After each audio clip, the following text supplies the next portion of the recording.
之前咧，我身邊都有啲朋友都會話：唉，你即係使呢啲錢，不如即係儲埋佢算啦。唔好嘥錢啦。但係我覺得唔係嘅，我哋只係可以做一樣嘢，就係調節自己身體，相信醫師佢哋可以幫助我哋嘅。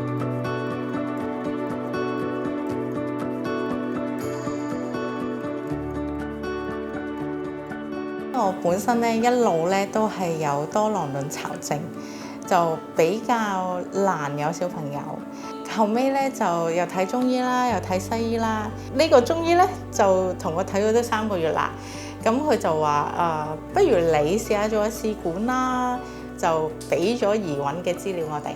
我咧就正式去參加佢哋第一次嘅講座，跟住討論過錢啦，同埋點樣準備啦，咁啊考慮過喺香港或者比較啦，咁我哋就睇過個過往嗰個就喺台灣就比較成熟，同埋就個價錢比香港平嘅，始終止水低啲。香港如果計翻條數都起碼要20萬，點我去過到嗰邊咧做晒都唔使，過去咧就唔係一次過俾晒嘅，分幾次，咁啊佢哋就好好嘅，即係做到啲乜嘢就計啲乜嘢，咁啊變咗就比較均真啲。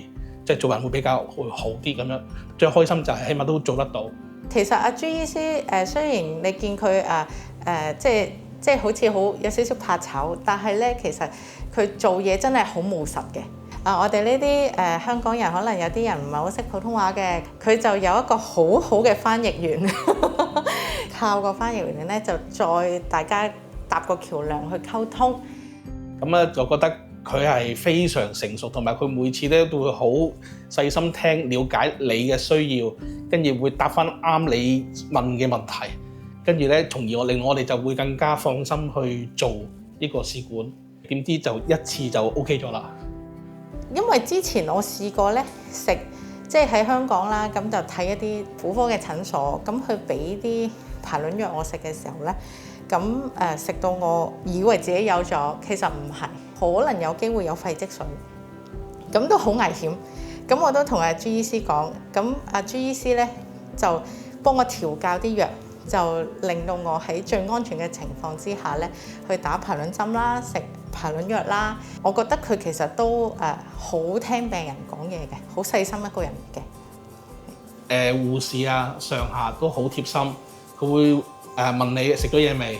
即係會了解咗你嘅情況先，跟住就完全同香港係冇得比。因為我嗰日去做取卵，其實就冇食嘢。咁我取完卵咧，瞓醒其實好肚餓。佢已經係準備一份熱辣辣嘅飯團咧，係買俾我㗎啦。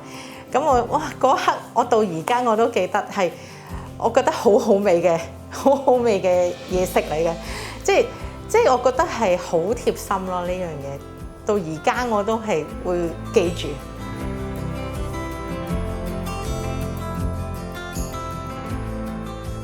每次都擔心。係啊，每一次都擔心嘅，即係我每一次擔心咧，佢就成日叫我你冷靜啦。其實好似坐過山車咁。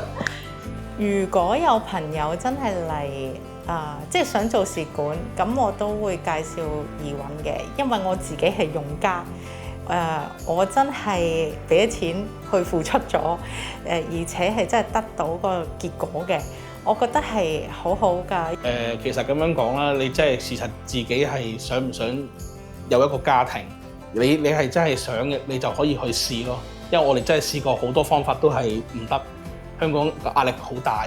話明話身體 OK 冇事，但係點解都做唔到？咁到最後好彩，真係過台灣做咗一次試管，相信咁就變咗就今次就做到就真係好開心咁樣。